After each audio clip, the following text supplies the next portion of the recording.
आज के दिन के लिए, आज की सुबह के लिए हम आपका धन्यवाद करते हुए आपके कदमों में आते हैं।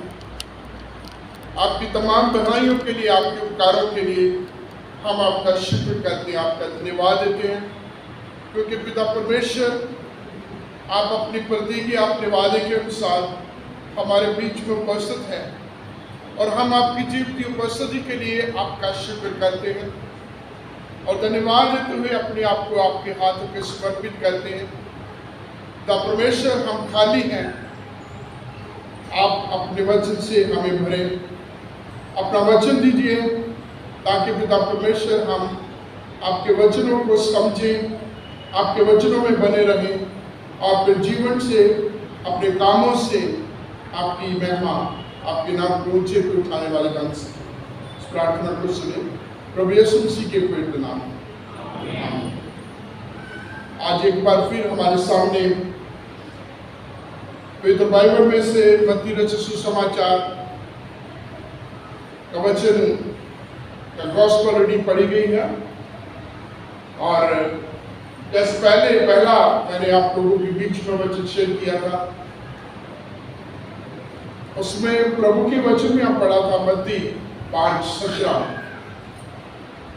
प्रभु यीशु मसीह उन तमाम आलोचकों को, उन विरोधियों को, तमाम तरह तरह की बातों को जो प्रभु यीशु मसीह के विरोध में लाने के प्रयास करते थे और ये प्रभु यीशु मसीह के ऊपर चार्ज करते थे कि ये मूसा की व्यवस्था का उल्लंघन करता है, सबूत की व्यवस्था को तोड़ता है।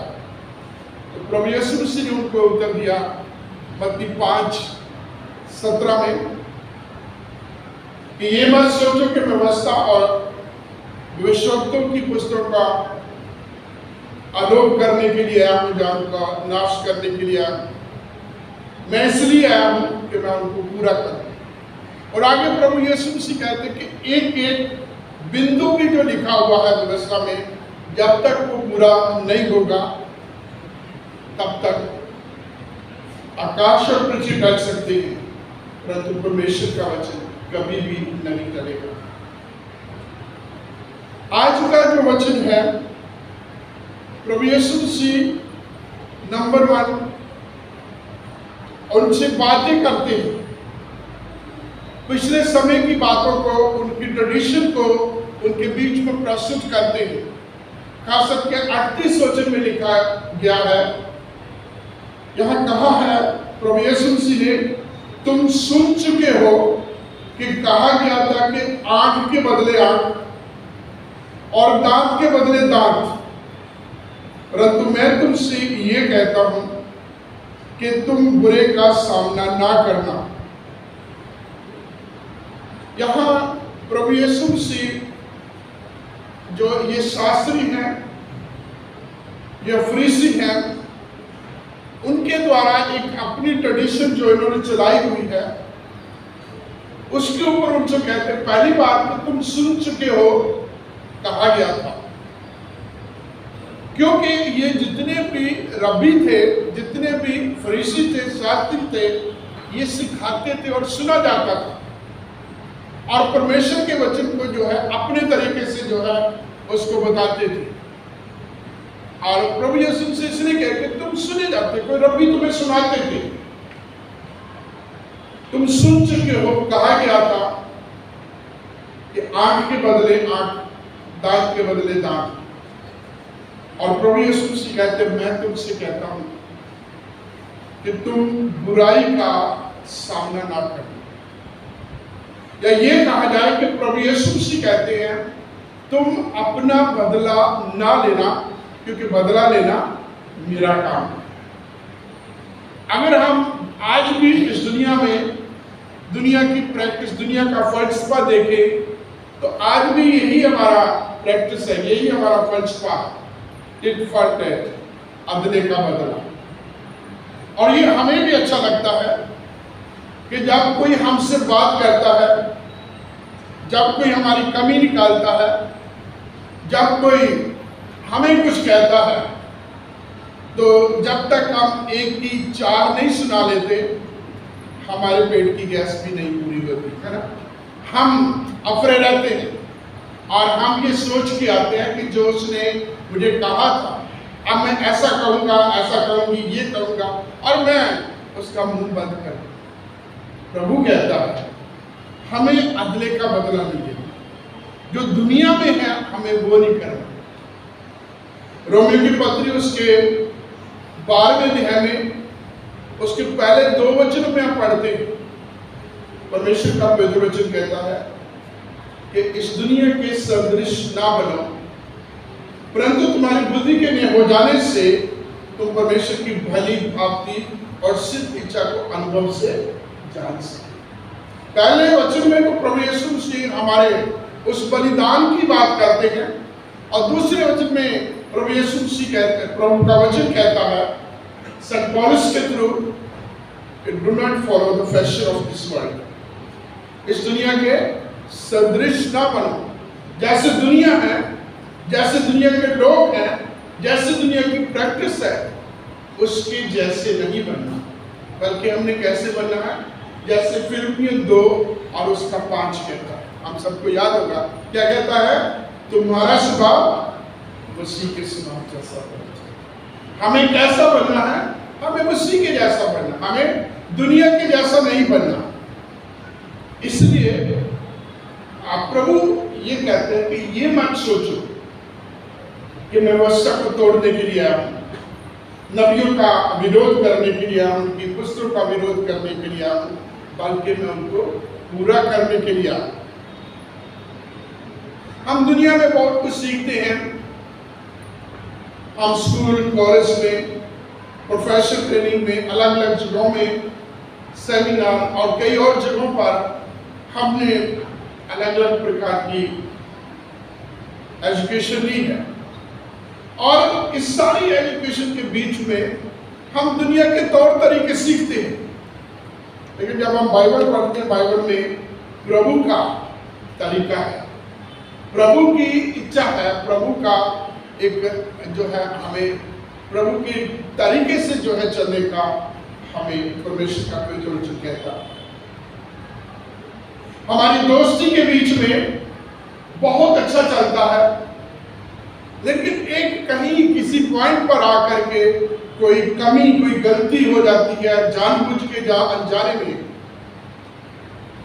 तो हमारे तमाम दोस्ती के वो कौल इकरार सारे के सारे खत्म हो जाते हैं, वो वादे और प्रतिज्ञा हम सब भूल जाते हैं, और फिर हम जो दोस्ती है वो दुश्मनी में बदल जाती है।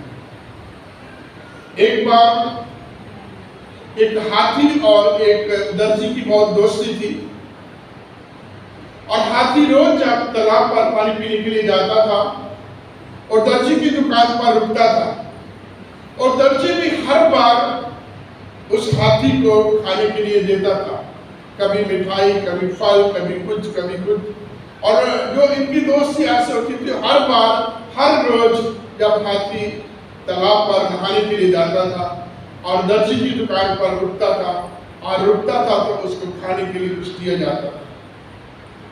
एक बार ये हाथी गया और दर्जी ने अपनी सुई उसकी सूंड पर चुभा दी, और नेचुरली है कि जब सुई चुभोई गई है तो दर्जी को, हाथी को दर्द हुआ होगा, और जब वो आगे जाता है तालाब की तरफ नहाने के लिए, और मन ही मन में उसने अपने आप को प्रिपेयर कर लिया, तैयार कर लिया है कि वो दर्जी से इस दर्द का बदला लेगा। और जब नहा के पानी पी के तालाब से वापस आ रहा है और कीचड़ को अपनी सूंड में लेके आ रहा है, और जैसे दर्जी की दुकान के सामने आता है वो कीचड़ उसकी दुकान में फेंक देता है, और दर्जी के कपड़े, तमाम चीजें जो है खराब हो जाती है, दर्द का नुकसान हो जाता है।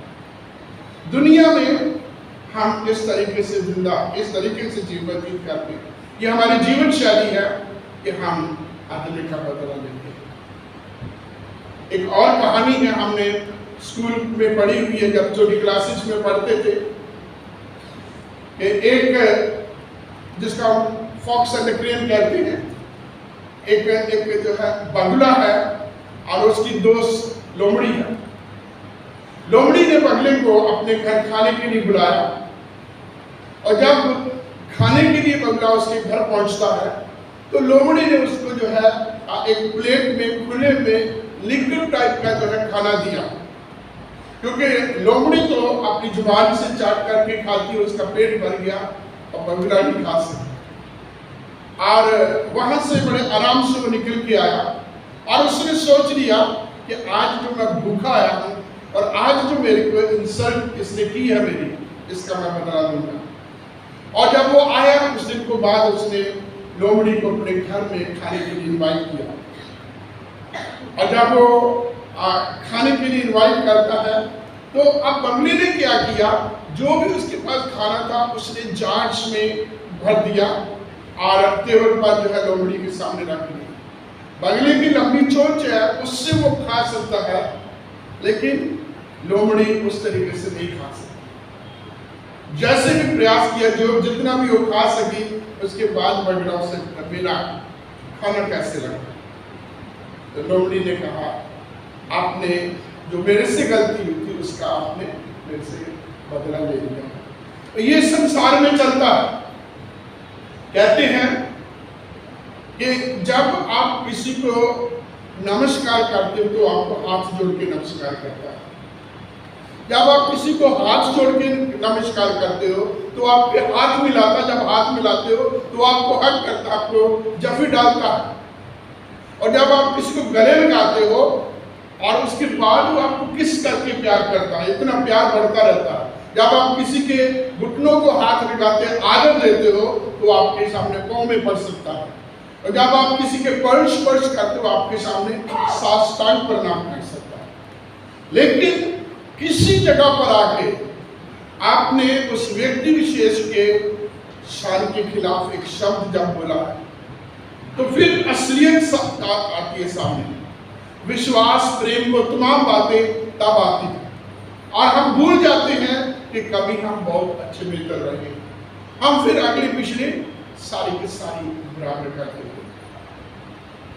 एक और हमने जो है छोटी क्लासेस में एक और कहानी पढ़ी है, और मैं आपको प्राइमरी स्कूल या मिडिल स्कूल की क्लासेस में नहीं ले जा रहा, मैं इसके द्वारा आप लोगों के सामने प्रभु का वो वचन लेके आना चाहता हूँ कि संसार में क्या होता है, संसार के लोग क्या करते हैं और प्रभु हमें क्या करता है और हमें क्या करना है।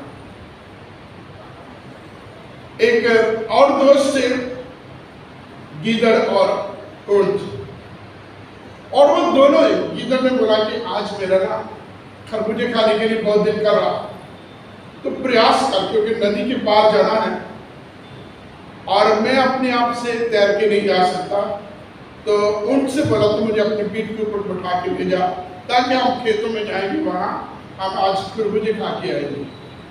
और दोनों ने सलाह की और दोनों जो है निकल पड़े। नदी आई और गीदड़ जो है जो ऊंट है उसकी पीठ पर बैठ गया और उन्होंने पार किया। पार करने के बाद उस खेत में गए, खूब मजे से उन्होंने खाया। और अब जो है गीदड़ की एक आदत है, वो खाने के बाद बहुत शोर मचाता, जिसे मतलब म्यांकता। और जब वो जोर जोर से जो आवाज निकालने लगा, और किसान ने जब ये आवाज सुनी वो भागा, लाठी लेके आया और गीदड़ तो भाग गया। अब ऊंट उतनी देर भाग नहीं सकता और ऊंट की खूब पिटाई हुई। और जब वो वापस आए, ऊंट ने कोई उससे बात नहीं की, कुछ नहीं कहा, कुछ उसे जो है कुछ ताना भी नहीं दिया, उससे उल्टा सीधा भी नहीं किया, लेकिन अपने मन में ठान लिया था कि जो आज मेरे ऊपर लाठी बरसी इसका मैं तेरे से बदला दूंगा। और जब वो वापस नदी पार करते, ऊंट ने गीदड़ को अपनी पीठ पर बैठाया, और जब नदी के बीच में है ना वो आगे जा सकता ना पीछे जा सकता है, तो ऊंट कहता मुझे खाने के बाद जो है नहाने की आदत है। और अब गीदड़ बहुत तरले करने लगा, बड़ी कोशिश कर रहा, मिन्नतें कर रहा कि अगर आप नहाओगे, बैठ जाओगे तो मैं डूब जाऊंगा। तो उसने उसकी बात याद कराई कि देखो मैंने भी तेरे से रिक्वेस्ट की थी कि आवाज मत निकालना कि साला की मेरी पिटाई करे। लिहाजा उसने डुबकी लगाई और जो है गीदड़ वहां डूब गया। ये हमारे दुनिया में टिट फट है, अदले के बदले का, ये हमारा फटस्पा। ये हमारी प्रैक्टिस है। ये तो हमने कहानियां जो बचपन में छोटी क्लासेस में पढ़ी हैं, ये बताने का प्रयास है कि प्रभु का वचन कहता है तुम बुराई का सामना ना करो, बुरे का सामना ना करो। बल्कि बड़ा अच्छा यहाँ जो है बताया गया है, और हमने गीत में भी जो है गाया है, अपनों को तो इस दुनिया में सब प्यार करते हैं, गैरों को, दूसरों को, दुश्मनों को प्यार करना मसीहा सिखाते हैं। और ये पहला हिस्सा है आज के इस वचन में जो गॉस्पेल में से पढ़ा गया है, वो यही कहता है कि हमें दुनिया के जैसे नहीं बनना। हमारा फलसफा, हमारा तौर तरीका, हमारी प्रैक्टिस प्रभु के वचन के अनुसार होनी चाहिए। जैसा प्रभु का वचन कहता है वैसा हमें चलना, ना कि दुनिया जैसे करती है। और दूसरी चीज जो है, प्रभु यीशु मसीह ने कहा कि एक दूसरे से प्यार करो। 38 वचन से लेकर 42 वचन तक प्रभु यीशु मसीह ने कि हमें बुराई का सामना नहीं करना, बदला नहीं लेना, क्योंकि बदला लेना प्रभु यीशु मसीह ने कहा वो मेरा काम है। परमेश्वर ने कहा कि बदला लेना मेरा काम है। अगली बात जो प्रभु के वचन में हम पढ़ते हैं 43 वचन में, यहाँ लिखा तुम सुन चुके हो, कहा गया था कि अपने पड़ोसी से प्रेम और अपने बैरी से बैर, परंतु मैं तुमसे कहता हूं कि अपने बैरियों से प्रेम और अपने सताने वालों के लिए प्रार्थना करो, जिससे तुम अपने स्वर्गीय पिता की संतान ठहरोगे, क्योंकि वह भले और बुरे दोनों पर अपना सूर्य उदय करता है। प्रभु कहते हैं तुम सुन चुके हो, क्या कहा गया था कि अपनों से प्यार करना, जो हमें प्यार करते हैं उनसे प्यार करते हैं, हमें अपने दुश्मनों से बैर करना। और प्रभु यीशु मसीह कहते हैं कि हमें ऐसा नहीं करना। अपनों से हम प्यार करते हैं, लेकिन हमने अपने दुश्मनों से क्या करना, उनसे भी प्यार करना। जो हमें सिखाते हैं उनके लिए दुआ करना। और प्रभु यीशु मसीह खुद ही अपने आप में एक उदाहरण थे, जिंदा उदाहरण थे। इस दुनिया में रहते हुए उनके जीवन को देखे, उनके वचनों को देखे, उनकी प्रैक्टिस को देखे। आखिरी समय जब क्रूस पर थे तब भी वो जो है प्रार्थना कर रहे हैं। आप क्रूस के ऊपर पहले वचन को देखते हैं, ये तू इन्हें माफ कर। दूसरे वचन में उस व्यक्ति को जो बुरा था, पाप डाकू था, जिसने जिंदगी भर में पाप किया था, आज ही तो मेरे साथ माफ भी किया और उसको आश्वासन दिया कि तू आज ही उस संगति में होगा जिसके लिए बहुत लोग प्रयास करते हैं। आज का वचन जो है हमने पहला वचन पढ़ा, उत्पत्ति की किताब उसका 50वां अध्याय और उसके 15 वचन से 21 वचन तक हमने पढ़ा था, आगे तक पढ़ा। एक बहुत ही उत्तम उदाहरण है प्यार की, एक बहुत उत्तम उदाहरण है माफ करने की। हम सब जानते हैं याकूब के पुत्र यूसुफ की उस कहानी को, उसकी जीवनी के बारे में हम सब जानते हैं कि प्रभु का वचन कहता है कि याकूब अपने पुत्र यूसुफ से बहुत प्यार करता था, उसे अपने पास रखता था। उसके बाद रंग बिरंगे अंग रखे कपड़े पहना के उसे रखता था, और ये उसके लिए थोड़ी सी परेशानी का कारण बने, क्योंकि उसके पिता का यूसुफ के प्रति प्यार की वजह से उसके भाई उससे नफरत करते थे, उसके भाई उसका विरोध करते थे। हम परमेश्वर के पवित्र वचन में पढ़ते हैं कि एक दिन आया, उन्हीं भाइयों ने उसको पकड़ा और इस्माइलियों के हाथ बेच दिया। वो एक जो बाप का दुलारा था, बाप का लाडला था, जिसको बाप अपने पास से अलग नहीं रखते थे, आप उसे प्रदेश में जाकर बंधुआ मजदूर होकर किसी के घर में काम करना पड़ रहा। और जिस घर में काम कर रहा, यहाँ यूसुफ से एक बात और है कि परमेश्वर के लोग जहां भी जाते हैं आशीष लेके जाते हैं। प्रभु के लोग जहां भी जाते हैं उनके साथ आशीष भी जाती है, और क्योंकि प्रभु का वचन कहता है कि तुम आशीष का मूल होगा। और यूसुफ की वजह से जब वो पोतीफर के घर में उसके घरेलू उसका घर में सेवक बन के कार्य करता है, पोतीफर के घर में परमेश्वर ने बहुत आशीष दी, इतनी आशीष दी कि पोतीफर ने अपनी पत्नी को छोड़कर के सारी चीजों का जो है इंतजाम, प्रबंध, अधिकार जो है यूसुफ को दे दिया। वहां भी उसके साथ नाजायज हुई, उसका कैरेक्टर असैसिनेशन हुआ, केस चला और उसको जेल में डाल दिया। और प्रबंध परमेश्वर के हमारी भलाई के लिए है, हमारी हानि के लिए नहीं है। यूसुफ को जेल में पड़ा देकर के हमें ऐसा लगता है कि शायद अभी इसके बाद यूसुफ जेल में ही खत्म हो जाएगा, लेकिन परमेश्वर की जो उसके लिए योजना थी वो बढ़िया थी, वो उत्तम थी, वो हानि के लिए नहीं बल्कि भलाई के लिए थी। और आप सबने इन तमाम घटनाओं को पढ़ा है जो बाइबल में पढ़ते हैं कि राजा को स्वप्न आता है 2 बार, और वो 2 तरीके से एक ही स्वप्न रिपीट होता है। और जब राजा इसका अर्थ जानना चाहता है, इसका फल जानने की प्रयास करता है, तो कोई भी बड़े बड़े बुद्धिजीवी, पंडित, विद्वान जो है, ज्योतिष, कोई भी उसका जो है अर्थ नहीं बता पाता। तो परमेश्वर ने ऐसा इंतजाम किया कि आप यूसुफ को लाने आए, और यूसुफ ने जिस प्रकार से वो स्वप्न का अर्थ बताया, और ना सिर्फ अर्थ बताया बल्कि उसके साथ उसने 7 साल की योजना बनाई। हमारे देश में 5 साल की योजना बनती है, और यूसुफ ने, बाइबल कहती है, उसने 7 साल के लिए उनको बताया कि राजा एक ऐसे समझदार, एक ऐसे व्यक्ति को चुने जो आने वाले 7 साल जो बहुत ही भयंकर अकाल के होंगे, उसमें अनाज, सारी चीजें इकट्ठी करें, ताकि उन दिनों में जब अकाल होगा ये हमारे काम आ सके। तो राजा कहते तेरे से ज्यादा इस राज में समझदार कौन हो सकता। अभी जो कुछ पल पहले जो एक जो है जेल में था, एक कैदी था, एक सजायाफ्ता व्यक्ति था, अब अगले पल में इस समय हम देखते हैं तो वो उस देश का 2 नंबर का नागरिक बन गया, उस देश का प्रधानमंत्री बन गया। सब कुछ उसी की मर्जी से चलेगा पूरे देश में।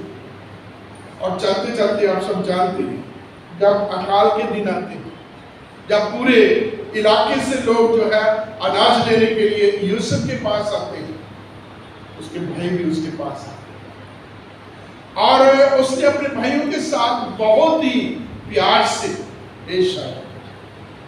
अगर मेरे प्रिय हम बोलते तो हम क्या करते, है ना?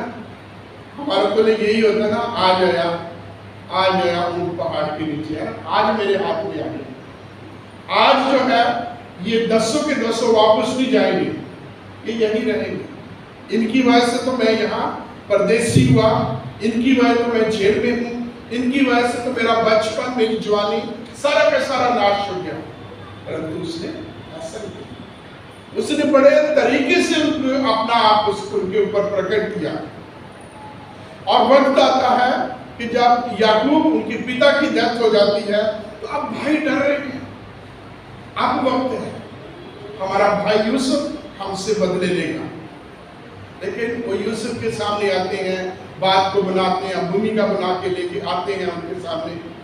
लेकिन यूसुफ ने एक बात कही, जो 20वां वचन, बहुत सुंदर वचन, क्या कहता है कि जिस बात में तुमने मेरे लिए बुराई की है, उसी बात में परमेश्वर ने मेरे लिए बुराई की। हालेलुया। हमारा परमेश्वर जिसकी आराधना हम करते हैं, हमारे सताने वाले, हमारे विरोधी, हमारा बुरा चाहने वाले कितने भी कैसे क्यों ना हो, कितने भी भयंकर उल्टी प्लानिंग करने वाले क्यों ना हो, नाश कर देने वाली प्लानिंग करने वाले क्यों ना हो, लेकिन प्रभु हमारे साथ है। और उसने कहा रोमी 8 में, प्रभु हमारे साथ है तो हमारा विरोधी, हालेलुया, हमारा विरोधी कौन हो सकता है यदि प्रभु हमारे साथ है। यूसुफ के साथ प्रभु परमेश्वर था, उसके भाइयों ने उसका अस्तित्व खत्म करने के लिए उसे परदेशी इस्माइलियों के हाथ में दे दिया, और वहां भी उसके साथ नाजायज हुई। और उस परिस्थिति में जब वो जेल में पड़ा हुआ उसी देश का वो प्रधानमंत्री।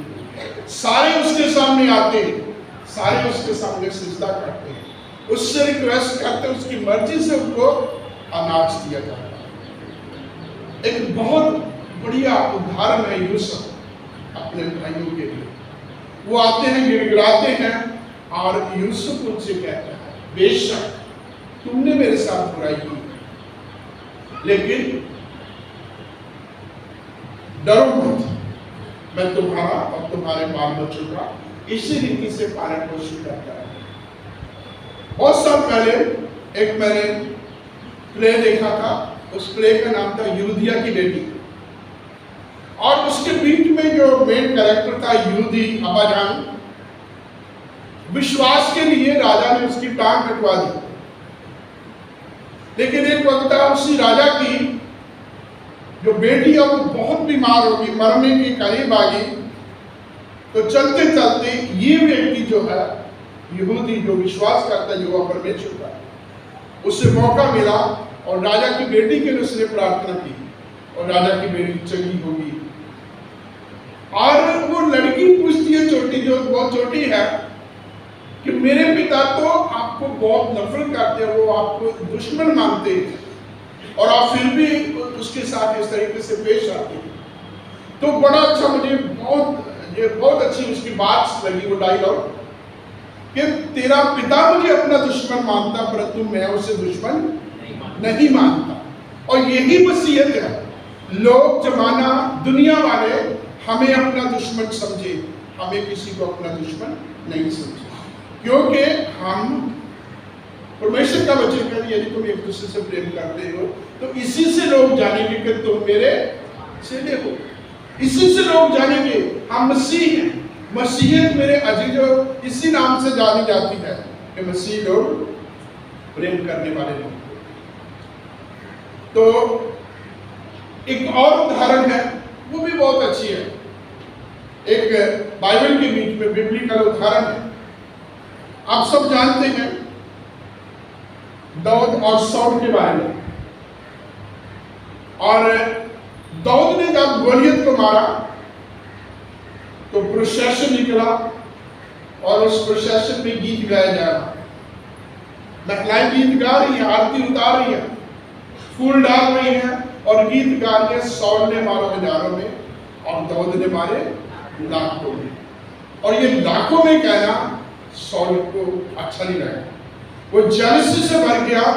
एक बार नहीं, कई बार दाऊद के ऊपर जानलेवा हमले किए। दाऊद ने 4 लोगों का जो है सहारा लिया, अपनी वाइफ मीकल का, अपने दोस्त जोनाथन का, एलियाजर का, अबियातर का, और अलग अलग तरीके से 4 जगहों पर सहारा लिया, जो उसको जो है हेल्प करते थे, गाइड करते थे, और सौल की मंशा को बताते थे किस प्रकार से वो इनको मार देना चाहता है।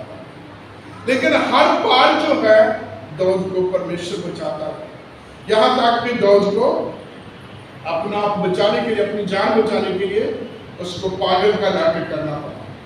जब जो है राजा के लोग पहचान लेते हैं कि ये दाऊद है, और उसे झल्ला बन के मुंह से डाल निकाल करके उस वहां नाटक कर रहा, और जब उसको सौल के सामने ले जाया जाता है, सौल कहता है कि यहाँ पहले पागलों की कमी है, एक और पागल मेरे पास लेके आए।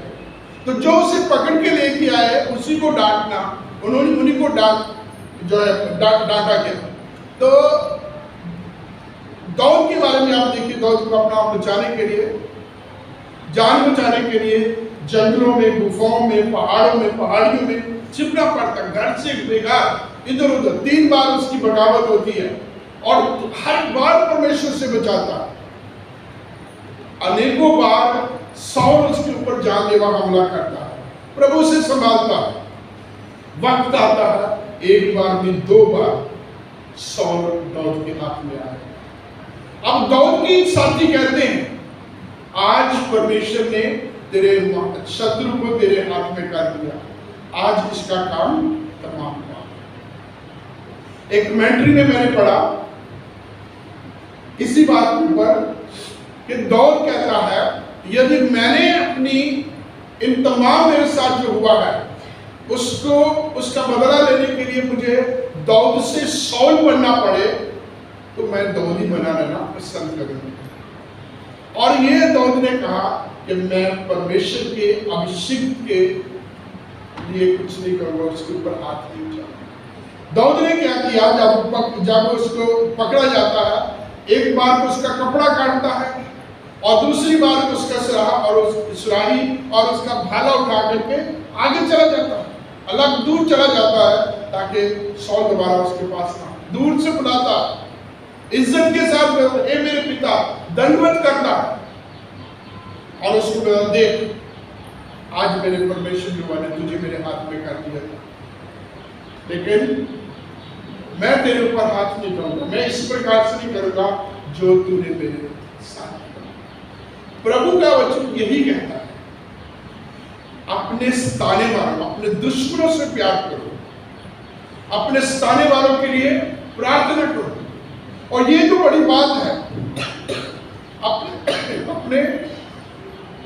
अपने सताने वालों के लिए प्रार्थना करनी, ये बहुत बड़ी बात है मेरे लिए।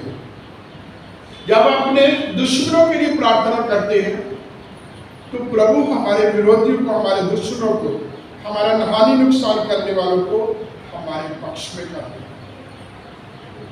जब हम प्रार्थना करते हैं, प्रार्थना में सभी के लिए, सताने वालों के लिए प्रार्थना करते हैं। एस्तर की किताब में हम उस घटना को पढ़ते हैं कि एस्तर जब रानी बन गई तो वहां यहूदियों के खिलाफ एक बिल पास कर दिया गया कि एक दिन नियुक्त कर दिया गया, जहां जहां भी, जिस भी जगह पर यहूदी हैं, एक दिन में उन सबको मार डाला जाएगा।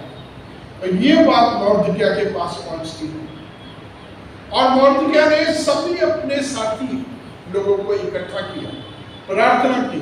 ये बात रानी एस्तर तक पहुंचाई गई और रानी एस्तर ने भी कहा, तुम सब मेरे लिए भी, अपने लिए भी उपवास करो और मैं तुम्हारी बात को राजा के सामने लेकर। अपने सताने वालों के लिए प्रार्थना कर रहे हैं, उन लोगों के लिए भी दुआ कर रहे हैं और इस बिल के जो उनके खिलाफ पास हो गया उसके लिए भी प्रार्थना कर रहे हैं। और परमेश्वर ने उस जो यतीम लड़की थी एस्तर, उसको राजा के सामने इस्तेमाल किया।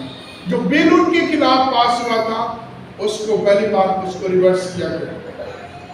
हेमान जो मेन इसका आर्किटेक्ट था, जो मेन इसका षड्यंत्र करने वाला था, जिसने ये तमाम चीजें पैदा की, यहूदियों को मार नाश करने के लिए जो उसने ये प्लानिंग की, मोर्दकिया के लिए 50 हाथ ऊंचा एक फांसी का फंदा तैयार किया गया कि सबको तो ऐसे किया जाएगा, मारा जाएगा, मोर्दकिया को फांसी के फंदे पर लटका दिया जाएगा। और जब राजा ने ये तमाम बातें असलियत जानी और अब जो है मोर्दकिया को उसकी पदवी पर उससे रिस्टोर किया गया, उसको फिर से बहाल किया गया। और हेमान जो सारी जो है उल्टी योजनाओं का षड्यंत्र करता था, उसको इस फंदे पर लटका दिया। जब हम अपने विरोधियों के लिए, अपने शत्रुओं के लिए प्रार्थना करते हैं, मेरे अजीजों, प्रभु अद्भुत रीति से कार्य करता है। बहुत सारी उदाहरणें हैं बाइबल के बीच में, हमारी जिंदगियों में, हमारे सुनने में, हमारी संगतियों में। यहाँ हमने प्रार्थना की, यहाँ हमने अपने विरोध करने वालों के लिए, अपना नाश करने, नुकसान करने वालों के लिए प्रार्थना की। प्रभु ने किस प्रकार से उनके हृदय परिवर्तित किए, किस प्रकार से उनको चेंज किया और हमारे खिलाफ होने वाली हानि से प्रभु ने हमें बचाया। प्रभु जीवित परमेश्वर है। प्रभु जो है एक स्टैच्यू नहीं है जो सुन नहीं सकता। प्रभु का कान बड़ा है जो सुनता है, प्रभु का हाथ बड़ा है जो उद्धार करता है। इसलिए उस परमेश्वर के समक्ष हमें निरंतर लगातार आराधना, स्तुति, प्रशंसा करनी है। सताने वालों के लिए, दुश्मनों के लिए, अपनों के लिए हम सब करते हैं। प्रभु हम सब पर अपना अनुग्रह, अपनी दया कृपा बनाए रखे कि पहली चीज हम बदला लेना छोड़ दें। बदला लेना परमेश्वर का काम है। हम अपने सताने वालों के लिए, दुश्मनों के लिए प्रार्थना करें, प्यार करें, और जो हमारा विरोध करते हैं, हमें सताते हैं, उनके लिए हम दुआ करें। नए नियम में बहुत अच्छी उदाहरण है कि जब सौल कलीसिया को नाश करा कलीसिया को बर्बाद करने के लिए फरमान लेकर के जब दमिश्क से तरसुस की ओर जाता है तो परमेश्वर ने रास्ते में उसे पकड़ लिया। वही सौल जो है, जो ये कहता है कि मैं मसीह का नाम लेने वाले एक बुद्ध को भी इस पृथ्वी पर नहीं रहने दूंगा। प्रभु ने उसे पकड़ा।